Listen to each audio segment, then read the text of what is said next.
इस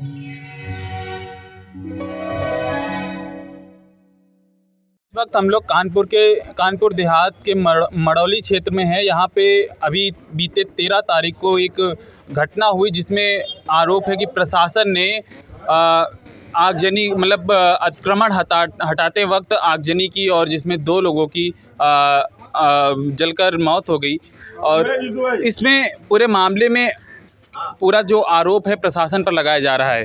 पर हम यहाँ पे जो हमारे परिजन हैं उनसे बात करेंगे कि आखिर जानेंगे कि आखिर क्या घटना है, कैसे ये घटा, ये ऐसी क्या ज़रूरी जगह थी, वहाँ पे ऐसा कौन सा कॉम्प्लेक्स बनने वाला था, ऐसा क्या सरकार की योजना थी कि इतनी जल्दबाजी में या फिर इतना ज़रूरी था वो अतिक्रमण हटाना। और इस तरीके से मैं सबसे पहले यहाँ पर जो पीड़ित हैं शिवम जी, इनसे हम जानेंगे आखिर उस दिन ऐसा क्या घटा, ऐसा कैसे प्रशासन इस तरह से आगजनी हो जाना, बुलडोज़र चलवा देना, ऐसा क्या पूरी घटना आप बताएंगे? जी, उस दिन एसडीएम लेखपाल कानूनगो और एसएचओ रूरा और 10-12 महिला पुलिस कांस्टेबल और गांव के 10-12 लोग आके पहले तो झोपड़ी में आग लगाते हैं, उसके बाद हम लोगों को जेसीबी से दबा के मारने का प्रयास करते हैं। और तो इस दौरान जब आग लगाई गई तो उन्होंने, प्रशासन वहाँ पर था, आपने बताया जिस तरह से दर्जनों पुलिस वाले थे, क्या उन्होंने बचाने या आपको वहाँ से हटाने का प्रयास नहीं किया? जब प्रशासन ही आग लगा रहा है तो वो बचाएगा क्यों? उन्होंने मारने का ही प्रयास किया है मुझे। ये एक प्री प्लान मर्डर था और जो मुझे मतलब कुछ विपक्षी लोगों, उनके कहने पर पैसों का लेन देन करके मुझे मारने का प्रयास किया गया। यानी एक तरह से एक रंजिश, उसको प्रशासनिक रूप से या फिर प्रशासन को ढांचा बना के आपको घेरा गया।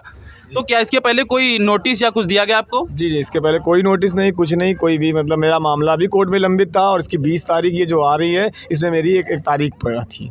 यानी मामला लंबित था, तारीख लगी हुई थी, फिर भी एक तरह से तो क्या जो अभी सरकार की तरफ से जैसा बताया जा रहा है कि आपको सांत्वना के तौर पर प्रलोभन के, एक तरह से कहेंगे सरकार ने एक प्रलोभन के तौर पे जो आपको ज़मीन या फिर 5 लाख रुपए जो देने की है, क्या संतुष्ट हैं या फिर उससे आप स्वीकार करते हैं? क्या है उसमें आपका क्या मामला है? देखिए, संतुष्टि की बात कोई नहीं है। ऐसा है, जब उन्होंने कहा है कि मेरी मेन मांग यही है कि जो भी इसमें अपराधी है उस पर सख्त से सख्त कार्रवाई की जाए।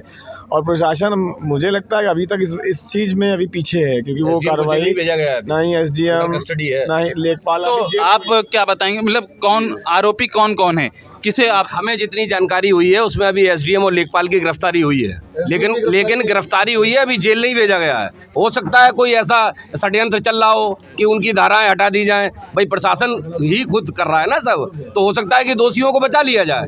तो हमारी मांग ये है, जितने भी संगठन आए हैं, जितने भी हमारे क्रांतिकारी साथी आए हैं, सबकी मांग ये है कि उन्हें तत्काल तो जेल भेजा जाए। एसडीएम और लेखपाल जिसकी गिरफ्तारी हुई है उन्हें जेल भेजा जाए, और जो लोग फरार हैं उनके घर पे बुलडोजर कब चलेगा, प्रदेश इस बात की इंतजार में है। तो सरकार तो कह रही है कि हमारा जो प्रशासन है, हमारा जो शासन है, सुशासन का दौर है, यहाँ पर सारी चीज़ें व्यवस्थित चल रही हैं। सरकार जो है एक तरह से व्यवस्थित और शासन जो है दुरुस्त है। तो इसमें क्या पीछे सरकार या कहीं? बिल्कुल अगर ये सुशासन है, अगर ये राम राज्य है, तो हम हाथ जोड़ ले रहे हैं सारे जितने आए हैं। हमें ना ऐसा राम राज्य चाहिए, ना हमें ऐसा प्रशासन चाहिए। हमें ऐसा प्रशासन नहीं चाहिए और ना ही हमें ऐसा सुशासन चाहिए। अगर सुशासन देखना है तो इस गांव में आके लोग देख लें, अगर सुशासन देखना है तो इस अनाथ को देख लें जिसने अपना सब कुछ खो दिया। अगर यही सुशासन है तो भाई ऐसा सुशासन हमें मत दीजिए। तो कार्रवाई के तौर पे आप क्या मांग कर रहे हैं? कार्रवाई के तौर पे स्पष्ट रूप से एसडीएम की गिरफ्तारी हुई है, उसे जेल भेजा जाए, लेखपाल को जेल भेजा जाए। जो बचे हुए व्यक्ति हैं, काफी लोग बचे हुए हैं, अगर वो गिरफ्तार नहीं होते हैं, अगर पुलिस प्रशासन उन पर दबाव बनाने के लिए उनके घर पर बुलडोजर चलवाए, उनकी बिल्डिंगें गिराई जाए। इस गरीब के घर पे बुलडोजर चलाया गया, उन अपराधियों के ऊपर बुलडोजर कब चलाया जाएगा? डीएम जिलाधिकारी महोदय को जेल भेजा जाए। इन्हीं धाराओं में, 302 की धाराओं में इस जनपद के कानपुर की डीएम को जो नृत्य करने में बिजी थी, उनकी संवेदनहीनता के लिए मुख्यमंत्री जी से मांग है कि उन्हें जेल भेजा जाए।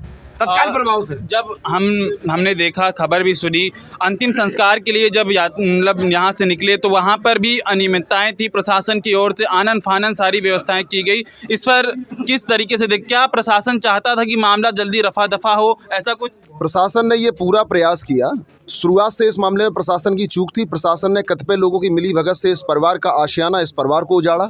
उसके बाद प्रशासन ने अपनी कमियों को छुपाने के लिए अपने सारे तंत्र का प्रयोग किया। पोस्टमार्टम हाउस में इस परिवार को दबा के, इस परिवार के लोगों को दबाव में रख के और इनके पैरवीकारों को धमकाकर, उनके पैरवीकारों पर हमला कराकर अपने यंत्रों के द्वारा, एक कृष्णा गौतम नाम की जिला पंचायत सदस्य जो अपने आप को दबंग और बाहुबली कहती है, उसने इनके परिवारीजनों को, इनके संबंधी लोगों को सरेआम धमकाया, उन पर चप्पलों से बरसात की, इनके पूरे समाज को गालियां दी ताकि ये परिवार दबाव में आ जाए और प्रशासन अपने मनमानी तरीके से पोस्टमार्टम करके उनका शवदाह कर सके। और इस पूरे कांड के जिम्मेदार लोगों पर, अभी जैसा कि दीक्षित जी ने कहा, मैं भी ये प्रदेश सरकार से जानना चाहता हूं कि इस कांड में जो दोषी लोग हैं उनके घर पर बुलडोजर आज तक क्यों नहीं चला? जो व्यक्ति किसी भी अवैध कब्जे का दोषी अभी तक न्यायालय से साबित नहीं हो पाया, आनन फानन में आपने उसकी झोपड़ी जलाकर उसके परिवार के 2 सदस्यों को जिंदा जला दिया। और जो लोग दोषी हैं, जिनके नाम 302 की FIR है, वो आज तक उनमें से गिरफ्तारी बहुत सारे लोगों की नहीं हुई और जिन लोगों के नामदर्ज रिपोर्ट है उनके घर पर बुलडोजर नहीं चला। कौन है वो लोग? इसमें इनके गांव के कुछ लोग शामिल हैं, उसमें SDM शामिल हैं, उसमें लेखपाल शामिल हैं, उसमें SO शामिल हैं, इनमें से किसी, उसमें कुछ सिपाही शामिल हैं। नामदर्ज रिपोर्ट SDM के नाम है। सारी जिले की मुखिया जिनका एडमिनिस्ट्रेशन संभालने का जिम्मा है, यहाँ की जिलाधिकारी महोदय जिनकी संवेदनहीनता और लापरवाही की वजह से ये घटना हुई, आज तक वो अपने पद पर बैठी हुई हैं। भाई, ये कौन सा कानून कहता है कि जिस आदमी को दोषी बनाया जा रहा है, जिसको आरोपित माना जा रहा है, उसी को आप जांच सौंप दें, उसी के कार्यालय से आप पत्र निर्गत करें? क्या इतनी आपकी संवेदनशीलता मर गई है कि आप दोषियों को बचाने के लिए उन्हीं को जांच सौंप रहे हैं? क्या हमारे अंदर इतनी नैतिकता नहीं बची? इस क्षेत्र की जनप्रतिनिधि प्रतिभा शुक्ला जी, मैं इस गांव के लोगों ने, इस क्षेत्र के लोगों ने उनको निर्वाचित किया, क्या ये उनकी जिम्मेदारी नहीं बनती कि उनकी उपस्थिति में इस पीड़ित परिवार के साथ ऐसा दुर्व्यवहार किया जा रहा, उनके पैरोकारों के साथ बदतमीजी की जा रही, उनके पैरोकारों पर हमला किया जा रहा है? आज तक प्रशासन ने उस कृष्णा गौतम के खिलाफ FIR दर्ज नहीं की, उसकी गिरफ्तारी नहीं की, प्रतिभा शुक्ला जी का एक स्टेटमेंट तक नहीं आया इस मामले में। क्या माने? तो मतलब प्रतिभा शुक्ला जी ने यहाँ पर किसी प्रकार कोई यहाँ पर ना प्रशासन के साथ आकर या फिर परिजनों से किसी तरह से मुखातिब नहीं हुई? वो यहाँ पर किसी भी जनप्रतिनिधि ने आकर इस घटना के पहले इस परिवार से बात नहीं की। आज तक किसी जनप्रतिनिधि ने प्रशासन पर यह दबाव बनाने का प्रयास नहीं किया कि जो लोग यहाँ पर इस घटना में शामिल हैं उनके ऊपर कार्रवाई की जाए। किसी प्रतिनिधि ने ये कोशिश नहीं की। जिलाधिकारी महोदय, आप संवेदनहीनता की हदें देखिए। इतनी बड़ी घटना जो देश नहीं, पूरे प्रदेश में नहीं, पूरे देश में चर्चा का विषय बनी हुई है, इंसानियत शर्मसार हो गई, उसमें जिलाधिकारी महोदय अभी तक आई नहीं है। उन्हें तो तत्काल प्रभाव से मुख्यमंत्री महोदय से निवेदन है कि तत्काल जेल भेज दिया जाए। ऐसी संवेदनहीन अधिकारी की प्रदेश में आवश्यकता नहीं है। हम लोगों को ऐसा राम राज्य नहीं चाहिए। या फिर सीधा सीधा हम लोग आए हैं, हम लोगों को गोली मरवा दी जाए। इतने कायर नहीं है, अपनी बहन बेटियों का अपमान और जान जोखिम में डाल देंगे। सीधे पर गोली खाएंगे, प्रशासन में दम है, गोली मार दे। मैं तो बहुत स्पष्ट बात कहने का आदी हूँ। एक बात ये भी है कि लगाई जाती है और आग लगाने के बाद में जो सैकड़ों की संख्या में लोग उपस्थित थे, दर्जनों पदाधिकारी, दर्जनों शासन के लोग वहां उपस्थित थे, किसी ने भी मानवता न दिखाते हुए उनको बचाने का प्रयास नहीं किया। यहाँ तक कि जैसा कि वीडियो में देखने को मिला, ये कहा जाता है बुलडोजर बुलाया जाता है। अरे बुलडोजर की क्या आवश्यकता थी? जहाँ आग लगी है वहाँ आग बुझाने का प्रयास किया जाता है, न कि उसकी झोपड़ी उसके ऊपर गिराई जाती है। बिल्कुल, आग बुझाने का काम करना चाहिए, मगर प्रशासन ने जो किया उसके बावजूद एक जिम्मेदार नेता ने एक वर्ग विशेष को गालियां दी, चप्पल चलाए। इस पे क्या मतलब सरकार ने खुद ही अपना जो कब्र कहेंगे खोद ली है, या फिर उन्होंने खुद ही एक माहौल बना दिया है कि माहौल बिगड़ेगा? क्योंकि एक वर्ग विशेष को इस तरह अपमानित करना वाकई ब्राह्मण समाज, देखिए जिस तरीके से उत्तर प्रदेश में लगातार घटनाएं घटित हो रही हैं, लगातार ब्राह्मण हत्याएं हो रही हैं, ब्राह्मणों को जिंदा जलाया जा रहा है, उसके बाद ऐसी जनप्रतिनिधि जो हैं खुले आम ब्राह्मण को गाली दे रही हैं, उनके ऊपर चप्पल चला रही हैं, तो प्रशासन को तब तक उनको जेल के अंदर डाल देना चाहिए था। उनको नहीं लग रहा है कि बताइए हमारे लोग जल रहे हैं और हम ही गालियां खा रहे हैं और हम ही चप्पल खा रहे हैं और वो बाहर घूम रही हैं? नहीं, एक वर्ग विशेष है ब्राह्मणों के नहीं, इसके पहले बलवंत सिंह पर भी ऐसा ही कुछ हुआ। इस प्रदेश में जो प्रशासन का रवैया ऐसे चला, भी कानपुर में भी यहीं के कोई गुप्ता जी थे, उनको कानपुर की पुलिस ने पीट कर मार दिया था।